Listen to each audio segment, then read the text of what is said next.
one of the guys, like, you get game changers. But Tosh is king, bro. Bro, that's my favorite comment. That's king. why I asked it, because they're both, all three of us, not trying to brag, Florida guys. Yeah. And so I was like trying to see, did you know Tosh from back in the day and like any Tosh stories? Because no one knows anything about him. Yeah, Tosh and I colluded on a poker game once. Colluded?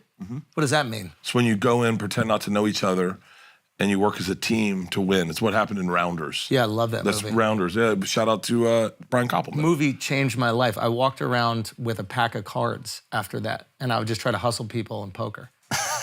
In high school, I watched Rounders, and I was That's like, why he this has is his the coolest thing I've ever seen. That and then World Series of That Poker is blew the up? most Andrew World Schultz Series- thing I've ever fucking heard. World Series of Poker blows up like a few years after. I think that was part of it. Yeah. But imagine Rounders came out during the middle of World Series of Poker crazy time.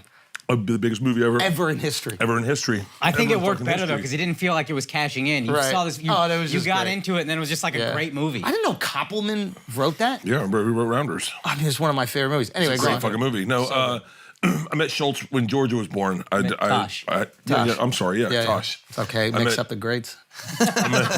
When Georgia was born, I was featuring. I was broke. I was featuring for $700. I had to fly myself out, put myself up. Yeah. And Tosh and I got along really well. And the next day he called. And we got back. He said, "Hey, do you want to go play poker?" And I was, or do you know any poker games? I said, "I do." He said, "Can I go and play?" And I was like, "Yes." So he picked me up. I was so broke. I asked for $100 from Leanne, and she goes, "We don't have it." And I was like, "Just give me the $100." She goes, "No, we don't have it." And I said, "Well, give me the card. I'm not gonna lose it." And she goes, "No, we don't have $100." And Daniel Tosh goes, "I'm so uncomfortable right now. I'll give you $200 to leave." And so he gave me the $100. We went up to this game, and as we walked in, he goes, "Hey, we don't know each other." And I went, "What?" And he goes, "We don't know each other. Don't go in on anything I go in on. I won't go anything on you go in on." And I went, "Okay." So I walked in. Tosh walked in. Someone's like, "Hey, are you guys comedians?" I was like, "Yeah." He's like, "Do you guys know each other?" And he's like, I've seen him around, but I don't really know him. And they're like, and then we fucking Tosh. you guys win? Tosh won the fucking tournament. Let's fucking go. Tosh won the fucking Amazing. tournament. How much money did he give you for this? Because you're the broke one. I got $100. I needed the $100. Hell yeah, dude. He's a good dude, man. He's a solid dude sounds and like a it. brilliant fucking comic. Oh, he's that's brilliant, shit. man. The He's night I got genius. past at the Comedy Store was the last time I saw him. He came up, and I haven't seen him forever. Dude, I remember being, Mark and I were just talking about this the other day, but I remember being like a young comic, and like a young comic, you're trying to get by, and you're like, okay, do I have to like win them over? Do I have to like charm them? Do I have to start off with like this big misdirection joke? Like, how do I fucking solve this puzzle that is performing in front of people?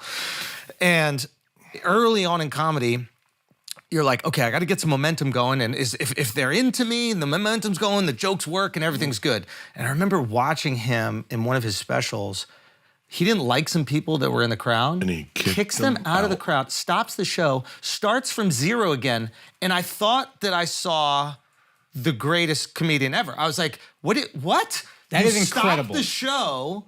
And there were like a few things. I went on this like rabbit hole with Tosh, and it's like I saw another thing happen. I saw him. He went on a radio. Remember back when we would do radio and like we would do bits. Yeah. They like tee you up for a bit, and it was the worst because like you don't know. It's like, do I pretend that this isn't a joke and do it, or do I just do it as a joke?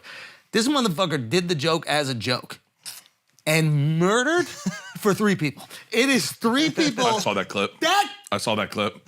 It is the most destructive radio you've ever seen in your fucking life. In your bro. fucking life. And then you can watch him do the joke on stage, and it's the same cadence, Identical. the same He is so rhythm. good. That weekend in Miami, there was a guy up front that was being, that was heckling. Yeah. I was featuring, and I dealt with it. I kind of fucked around with it and then tried to deal with it. And as I got off, he goes, "The fuck was that?" I said, "It's a guy up front." And he goes, "That won't be happening for me."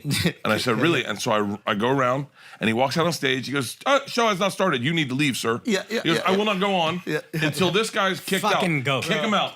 Kick him out right now. Kick him out. Go. You're garbage. You're fucking garbage. I'll spend the whole time telling you how old your fucking chick looks. You're garbage. Get out." And then he said, I'll never forget it. He goes, no one is laughing. No one's laughing. He's not famous. As he's walking the corner, he goes, "Sir, I hope you get fucking AIDS." And then he turns to the audience and he goes, "But the good AIDS, like Magic Johnson AIDS." And the place erupts. He goes, like opening Starbucks and underprivileged. And starts and murdered from top to bottom. Top to bottom. Top to bottom.